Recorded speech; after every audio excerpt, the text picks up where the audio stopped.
In this video, we're going to talk about the reasons why you don't need an agent yet, and what some other goals could be that will set you up for success. So you're fresh out of university, you've got your portfolio together, and you want to get your illustration career started. What's the first thing you do? Apply to an illustration agency, right? Because illustration agencies find clients for illustrators.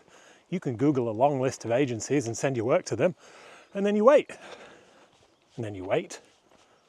And then you wait, and finally it dawns on you that you're going to have to do it yourself. Uh-oh. I'm James, an illustration agent, and I help illustrators build their careers.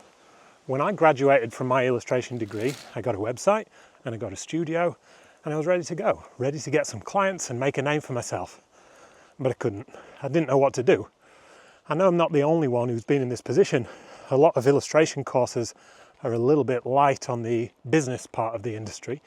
So it's easy to see why a new illustrator would want some help with that part once they get out into the freelance world. But it's not likely to happen for a while, not until you've got some experience. And that's a good thing, trust me. The relationship between an agency and an illustrator is a bit like being business partners. You both have different but complementary skill sets.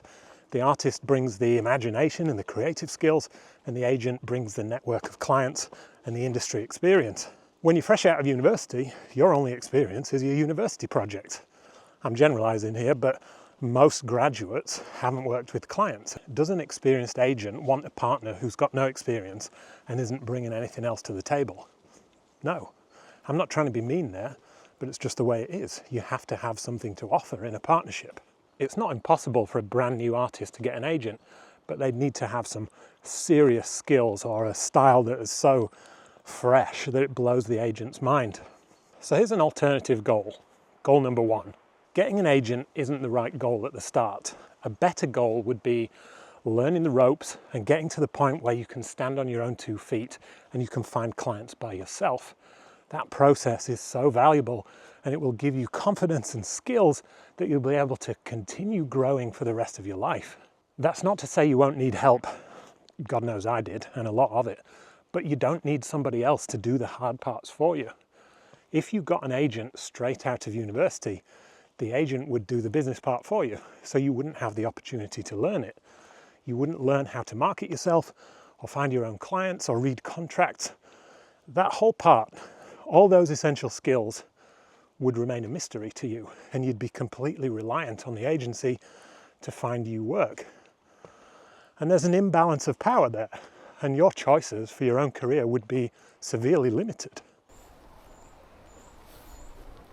An agency wants to work with an artist who knows what they're doing. They've proved that they can do it, and someone who they can trust to deliver great work for their clients consistently.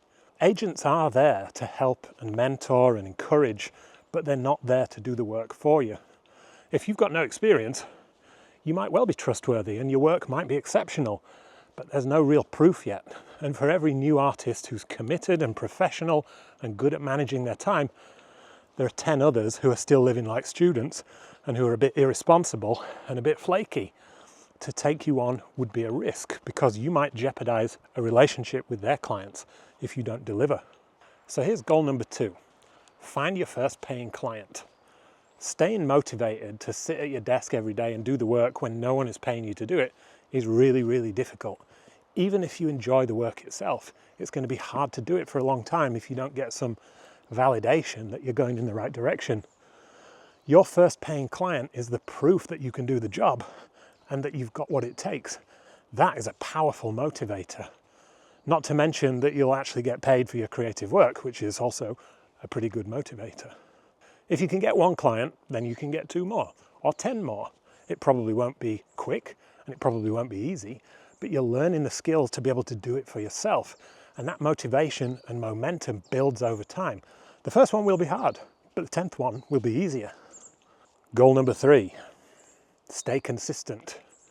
Even the best and busiest illustrators in the world have slow periods, but they show up anyway and do what they need to do so they can find new clients and practice their skills. Not every day needs to be 100% intensity. And since reading Cal Newport's book, Slow Productivity, I've come to appreciate the idea of seasonality with work. You might have short, ultra-productive sprints, but then other times you'll be able to take it a little bit easier. As someone who always has a kind of side project on the go, I really like that idea. Often as a freelancer, that schedule is going to be dictated by your clients. If you've got a lot of work on, you've got to do it. But in slower periods, you can enjoy life outside of work a little bit more. The important thing is to do a little bit regularly. Keep your skills sharp and make sure you've got new work to show. Figure out what a sustainable pace is for you. And maybe that's only an hour a day. Here's goal number 4. Prove that you can do the job and handle yourself professionally. Prove it to clients and prove it to agents. Prove it to your friends and family and prove it to yourself. When you've learned how to successfully operate a freelance business and you can make a living and you have some happy clients under your belt, you've gained the fundamental skills of running a freelance business. That is something to be proud of, and that is something that clients and agents are going to be interested in. Embrace the process through the early years of establishing yourself as a freelance illustrator. There are so many useful skills that you can pick up along the way. You don't have to do them all or be perfect at any of them, but maybe you could take a couple of months to learn a new software program, and then maybe you take a few months more to learn some basic animation skills. After that, you might try and get good at making behind the scenes videos for social media, or just learning what works on social media. The whole time you'll be adding to your toolbox of skills. As a side quest, why don't you document the process of learning all these things and share them online? There are plenty of other illustrators who would find it interesting and helpful to see how you're doing it. My illustrator friend Diana left a comment on a previous video that early in her career she would actively try to collect skills and learn new things all the time. But if you don't keep using them, they fade away. And she's absolutely right. But as you collect them, you'll be able to recognize the ones that you enjoy the most and the ones that would be most useful to you. Not all of them will be a good fit, and you can let some of them go. Think about it like a tasting menu. Try things out and see what works for you. You can learn to be really good at whatever you want in life, but you probably can't do it all at once. The ones that you think are worth keeping and getting really good at need to be cultivated and cared for. And here's the last goal for a new illustrator. Get an agent, or don't. Once you've got your career off to a good start and you're learning all these business skills, you might decide that you don't want an agent. You don't need to have one to have a successful career. There are people who do just fine without. But working with an agent is a tried and tested path for an illustrator to reach a new level in their career. When they've got the hang of the basics and they've got a few clients under their belt, they might need a bit of help reaching those higher level clients, both in the quality of the projects they have and the fees they can offer.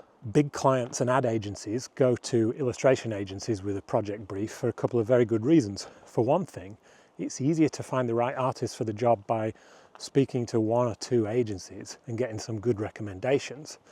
The alternative is hours and hours of online research.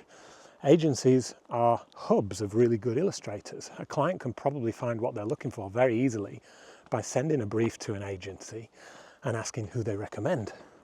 The other reason is illustrators who have an agent have already passed a kind of quality control test, if you want to phrase it like that.